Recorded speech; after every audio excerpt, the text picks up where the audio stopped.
This is going to be a video to help you with multiplying and dividing integers. Now when you're multiplying and dividing integers, it's important to know that when the signs are the same, your answer is positive.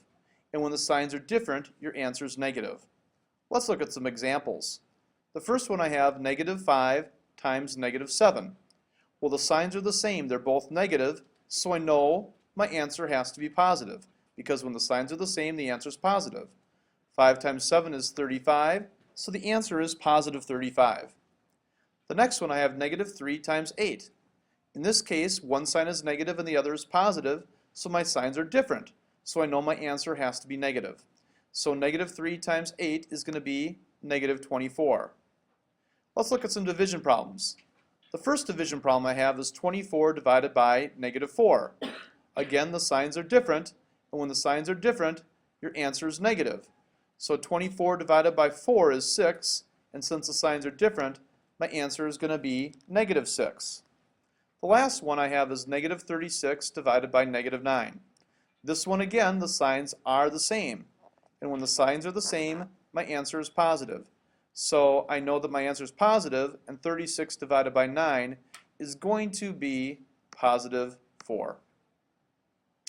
Let's look at what happens when I multiply more than one number.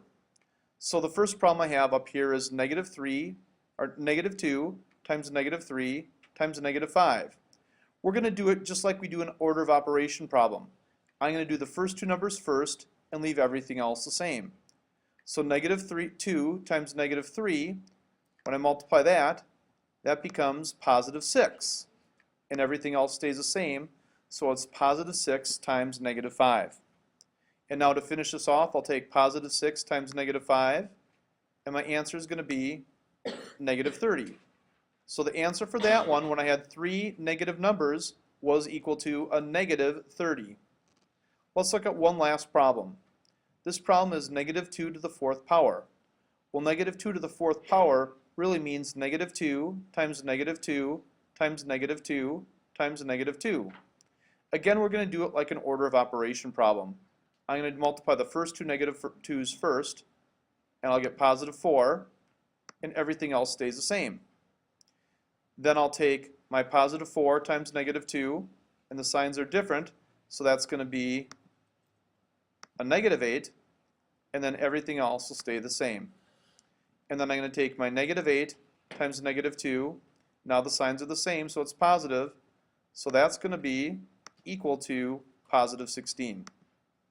Now I want you to notice a pattern here.